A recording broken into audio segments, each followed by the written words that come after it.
क्या कहता है सभी धर्म। दोस्तों, आजकल अनैतिक संबंध बनाना लोगों के लिए आम बात हो गई है। वह संबंध बनाने से पहले यह भी नहीं सोचते कि इसका उनके जीवन पर क्या प्रभाव पड़ेगा, और किसी के मन में बस यही विचार चलता है कि वह कैसे अनैतिक संबंध बनाए। इस कलयुग में इतना पाप बढ़ गया है, लगता है कलयुग का अंत बहुत जल्दी होने वाला है। दोस्तों, सनातन धर्म में विवाह को एक पवित्र कर्म बताया गया है। चाहे जो भी हो, एक ना एक दिन शादी के पवित्र बंधन में उसे बांधना ही पड़ता है। ऐसे कुछ गिने चुने लोग ही होते हैं जो बिना शादी किए ही अपना जीवन गुजार लेते हैं, लेकिन ज्यादातर लोग जो आम जिंदगी जीते हैं वे बिना शादी किए नहीं रह पाते। शास्त्रों में 4 आश्रम बताए गए हैं, जो है ब्रह्मचारी आश्रम, गृहस्थ आश्रम, वानप्रस्थ आश्रम और संन्यास आश्रम। इसके अलावा 4 वर्ण भी हैं, जिनकी रचना स्वयं भगवान ने ही की है। क्योंकि वर्ण आश्रम की व्यवस्था भगवान ने ही बनाई है, इसलिए इसे पवित्र माना जाता है। लेकिन शादी से पहले संबंध बनाने वाली व्यवस्था का शास्त्रों में कहीं भी उल्लेख नहीं मिलता है। शास्त्रों में 4 महापाप बताए गए हैं, जो है नशा करना, जुआ खेलना, मांस खाना और पराई स्त्री के साथ संभोग करना। इन सारे पापों का अलग अलग सजा है। जानने के लिए आपको गरुड़ पुराण अवश्य ही पढ़ना चाहिए होगा। नमस्कार मित्रों, आप हमारे चैनल पर पहली बार आए हैं तो कृपया चैनल को सब्सक्राइब करके कमेंट में जरूर लिखें जय श्री कृष्णा। आप वीडियो को लाइक कर दीजिए। वीडियो शुरू करते हैं। शादी से पहले शारीरिक संबंध बनाना कितना हद तक सही है और कितना गलत है। अपनी पत्नी के अलावा किसी और स्त्री को पराई स्त्री कहा जाता है, और जब तक किसी व्यक्ति की किसी स्त्री से शादी नहीं होती तब तक वह स्त्री उसके लिए पराई होती है। और पराई स्त्री से संबंध बनाने के लिए शास्त्रों में सख्त मना किया गया है। लेकिन वहीं पर शास्त्रों में ऐसे कई उदाहरण देखने को मिलते हैं जिनके अनुसार स्त्री और पुरुषों को अपनी पसंद से अपना जीवन साथी चुनने का अधिकार है। यहाँ तक कि वैदिक काल में भी हमें स्त्री और पुरुषों के द्वारा अपनी मर्जी से शादी करके संबंध बनाने के प्रमाण हमें शास्त्रों में मिलते हैं। इसलिए हम अपनी तरफ से किसी चीज को गलत नहीं ठहरा सकते हैं जब तक कि शास्त्रों में इसके गलत होने के उदाहरण हमें न मिले।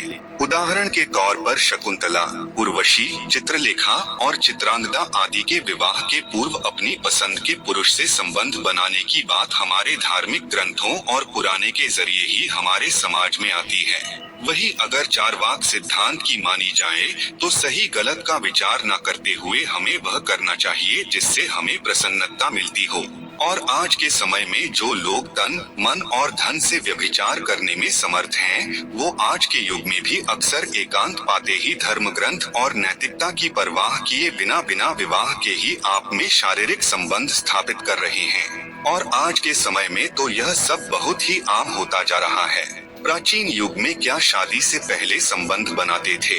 इसके साथ ही हम सभी लोग यह तो जानते ही हैं कि प्राचीन युग में स्त्री और पुरुष को शादी के बिना ही संबंध बनाने की पूरी आजादी थी, और इसके प्रमाण भी इतिहास में भर भर के मिलते हैं। प्राचीन युग में जब प्राकृतिक आपदाओं और दुश्मनों से बचने के लिए मनुष्यों ने सामूहिक रहना शुरू किया था, तब उसने महिलाओं को अपने अधिकार में लेने के लिए विवाह जैसे कड़े नियमों को बनाया था। परंतु ऐसा कभी भी नहीं हुआ है कि मनुष्य कामुकता के आनंद से वंचित रहे हों। जब भी कोई कबीला अपने दुश्मन कबीले पर आक्रमण करके उसे जीत लेता था, तो जीतने वाले कबीले के पुरुष हारने वाले कबीले को लूटकर वहां की स्त्रियों से बिना शादी किए ही यौन संबंध बनाते थे। यह सब प्राचीन इतिहास में दर्शाया गया है। प्राचीन काल में भी राजा महाराजा बिना शादी किए स्त्री से शारीरिक संबंध स्थापित करते थे, और उनसे मन भर जाने पर उन्हें किसी दूसरे को बेच दिया करते थे। यहाँ तक कि राजा महाराजाओं के समय में भी स्त्री तमाम ऐश्वर्य और वैभव को भोगने के बाद भी एक वस्तु बनकर रह गई थी। हालांकि ये सभी राजाओं और स्त्रियों पर लागू नहीं होता, लेकिन फिर भी इतिहास में के ऐसे किरदार मिलते हैं जिनका इस्तेमाल यौन संबंध बनाने के लिए किया गया था। इतिहास में वर्णित है कि किस तरह राजाओं के द्वारा दूसरे राज्यों से जीत कर लाई गई स्त्रियों से मनमाने ढंग से शारीरिक संबंध स्थापित किया जाता था। वही अगर बाइबल की माने तो पृथ्वी पर आदम और हैवान ने कामुकता के सुख के लिए स्वर्ग तक को छोड़ दिया था। ऐसा हर युग में चला आ रहा है, ध्यान नहीं दिया गया है और ना ही इसके ऊपर आज के समय में ध्यान दिया जा रहा है। शादी से पहले शारीरिक संबंध बनाने के नुकसान। कम उम्र में शारीरिक संबंध बनाने से शरीर पर जो नकारात्मक प्रभाव पड़ते हैं उन पर भी किसी का ध्यान नहीं है और ना ही मस्तिष्क के ऊपर पड़ने वाले नकारात्मक प्रभावों के ऊपर किसी का ध्यान है। इसके अलावा हमारे समाज में शादी से पहले शारीरिक संबंध बनाने को किसी पाप से कम नहीं माना जाता है और ऐसा करने वाले लड़के और लड़की को चुनौतियों का सामना करना पड़ता है और कई बार तो उनके घर वाले ही उनके दुश्मन बन जाते हैं। कई बार तो परिवार वालों के द्वारा सम्मान रक्षा हेतु अपनी ही लड़की की हत्या के मामले भी सामने आते हुए देखे जाते हैं। शादी से पहले शारीरिक संबंध बनाने वाले लड़के और लड़की को ज्यादातर मामलों में अपने परिवार वालों से संबंध तोड़ना पड़ता है और समाज भी उन्हें हीन भावना से देखती है। इसके अलावा शादी से पहले शारीरिक संबंध बनाने का एक नुकसान यह भी है कि अगर आप किसी व्यक्ति से शारीरिक संबंध बनाएं और किसी कारण बस उससे शादी नहीं कर पाएं, तो यह पछतावे की भावना जीवन भर आपको परेशान करेगी। किसी को अपने प्यार में फंसाकर संबंध बनाना चाहता है तो कई लोग रेप जैसी घिनौनी गतिविधियों का सहारा लेते हैं। इससे दुनिया भर में अपराध बहुत तेजी से बढ़ता जा रहा है। हैवानों की दरिंदगी इस मुकाम तक पहुंच गई है कि छोटी छोटी बच्चियों के साथ दुष्कर्म होते हैं। शादी से पहले शारीरिक संबंध बनाना क्या कहते हैं बाइबल धर्म में? दोस्तों, हम यह नहीं कहते कि संबंध बनाना गलत है, लेकिन गलत तरीके से संबंध बनाना गलत है। मित्रों, अगर हम बात करें बाइबल की तो बाइबल में लिखा है, यदि कोई ईश्वर की बताए नियम को तोड़कर अनैतिक संबंध बनाता है तो अवश्य ही ईश्वर उसे सजा देंगे।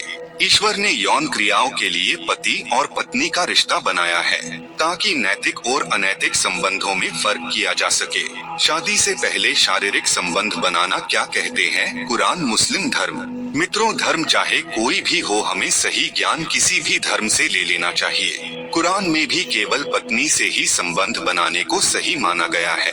कुरान के अनुसार अल्लाह का कहना है कि मनुष्य को व्यभिचार के आसपास भी नहीं भटकना चाहिए, क्योंकि यह संबंध की भूख मिटाने का शैतानी तरीका है। अथर्ववेद में शादी से पहले संभोग करने के बारे में क्या कहा है? मित्रों, अथर्ववेद के अनुसार स्त्री और पुरुष को विवाह होने के बाद ही यौन क्रियाएं करनी चाहिए, वह चाहे लड़का हो या लड़की। ऋग्वेद में शारीरिक संबंध बनाने के बारे में क्या कहा है? विवाह के बाद ही संबंध बनाने को सही कहा गया है। विवाह से पहले अनैतिक संबंध बनाने वाले व्यक्ति को नर्क में बेहद दर्दनाक सजाएं मिलती है।